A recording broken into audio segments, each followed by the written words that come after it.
Hello everyone, hope you're doing okay, hope you're keeping safe, hope you're keeping sane. I want to talk today about motivation, primarily about the motivation involved in quitting gambling or indeed in quitting any addiction, but also about motivation in general and how the cycle of motivation we often sort of misconceive. Now, when we make the decision to either do something beneficial to ourselves, for example, go on a diet, start going to the gym, start reading more books or whatever it is, or we decide that we want to stop doing something that is harmful for us. So, yes, quit gambling, quit drinking, quit drugs, quit pornography, whatever. We require a certain level of motivation to carry through on our intentions. And the often misconceived idea is that what happens is we get ourselves motivated and then we go forth and do something, or indeed not do something, as the case may be.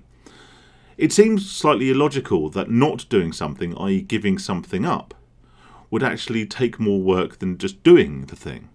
But the reason for that, of course, even if we take out the addictive element of certain chemicals, in the case of drugs or alcohol, but also neurological chemicals, in the case of gambling and other addictive behaviours, is that as humans we are almost predisposed to taking the path of least resistance in life. And most often the path of least resistance is just doing what we've always done. So carrying on our sort of daily habits and our daily routines, and mine included gambling, as I'm sure a lot of people watching this videos will or would have done. Carrying on your normal life is the path of least resistance. It requires the least deviation from your regular behaviours, so it's the easiest thing to do. So sometimes quitting, even if we take out the addictive chemicals, can actually be a difficult thing to do. So we need to get motivated, and this is why, as in times recently gone by, we set ourselves things like New Year's resolutions. And we also find that we have these sort of months, don't we, where we are sometimes sponsored but certainly encouraged to abstain from a harmful but often fun, pleasurable, more likely, or addictive kind of behaviour. So we think like Dry January or Stoptober or No Nut November, or whatever it happens to be. We have these arbitrary timescales and these arbitrary targets in place because that is deemed to motivate us to carry through on our promises to change our routine, change our habits in some way. However, the reason these are doomed to failure is because the motivation for these things, and dare I say in many respects the reward and social accolades for doing these things, are incredibly front-loaded. For example, if you decide to do one of the many months that are perpetuated on something like social media, for example, you say you're going to be doing Dry January and you share a post about you doing Dry January on Facebook, or you tell people at the beginning of the year that your New Year's resolution is to do XYZ or quit XYZ or go to the gym 3 times a week, you will receive instant sort of confirmation. You will receive validation from your peers. You'll receive encouragement. You'll receive, in many cases, praise before you've actually taken any steps to achieve what you are theoretically setting out to achieve. This can front load the motivation and the reward, and therefore the desire to continue this process can wane over time. What I've come to realise, and this is not my own theory by any stretch of the imagination, it's something that's been perpetuated by far greater minds than my own, is the action actually can most likely precede the motivation. Say, for example, and we'll come around to the gambling side of things and the abstinence side of things very shortly, but say you wanted to do something simple like I have recently done, like write a book. Okay, I've decided I'm going to write a bit of a book about my experience with gambling addiction, my recovery, my times gambling, and all the rest of it. Okay, now I do a lot of writing, for work and what have you. So actually finding the motivation to sit down at a computer and sort of write paragraphs and paragraphs outside of my work hours is tough. But if I sit down on my laptop and I say, right, I'm just going to write 100 words, something arbitrarily small, a very small amount of content, I'll sit there and I'll write, and I'll write, and I'll write, and I'll write. And I find that the more I write, I'll almost certainly surpass my small arbitrary target of content. But the more I write, the more I get motivated to write, because it becomes sort of self-perpetuating, and you get feedback, you get satisfaction from what you're doing. So you feel the need to do it more. The same can be said from when I go to the gym. I hate the idea of going to the gym, getting motivated to get my bag and go to the gym and get changed and go on the machines and change. And hate it, and I find it very, very hard to get motivated to do that.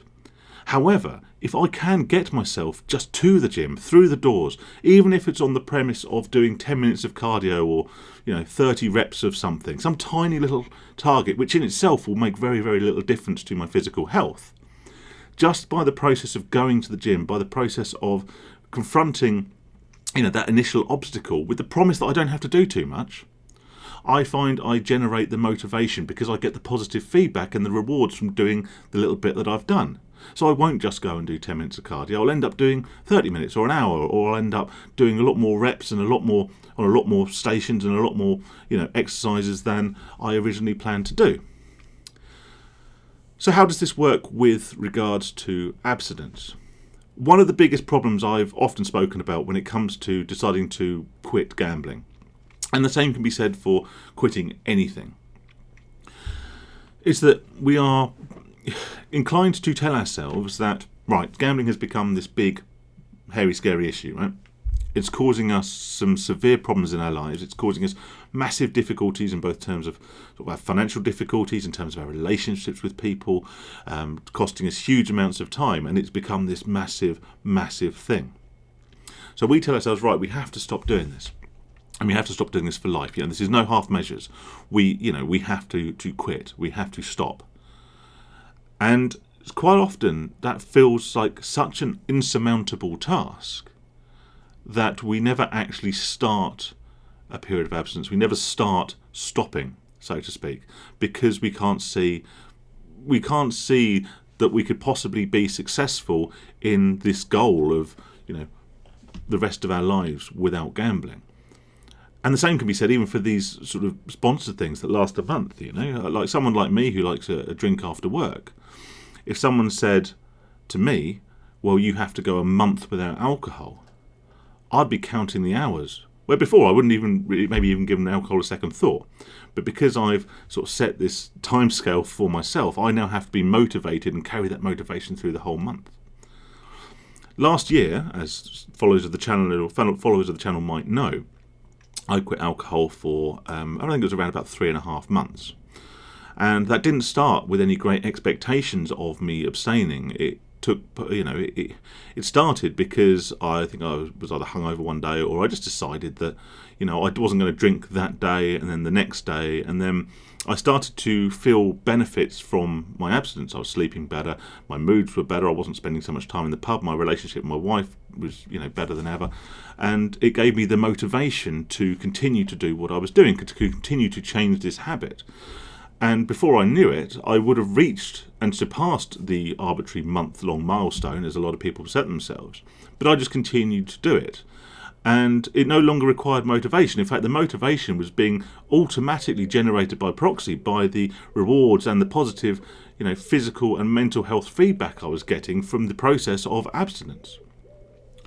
And whilst I didn't quit gambling this way, although I do definitely feel it would have been of benefit to be in this mindset when I had started, the very process of abstinence did help to generate further motivation to continue to abstain from gambling. If I told myself, right, Phil, you need to get motivated to quit gambling for a month or for 3 months or for a year, I would have seen that as an almost insurmountable task. What I did was, and people will get very, very bored of me banging on about this all the time, but I made it impossible for myself to gamble, or at least very, very difficult, shall I say, for me to gamble, which bought me a period of abstinence. Of course, there are always ways around blocks. They're not watertight. But I made it impossible for myself to gamble. And by doing that, simply by not being able to gamble and not gambling, I was able to motivate myself to continue to not gamble. It was the action, or indeed in this case the lack of action, that preceded the motivation to continue that change to my lifestyle and to my habits. So I would suggest this. Obviously, I'd always suggest putting blocks in place or whatever. Okay, but don't think of quitting gambling as an active thing, as something you have to get psyched up to do. because you're getting psyched up in effect to do nothing.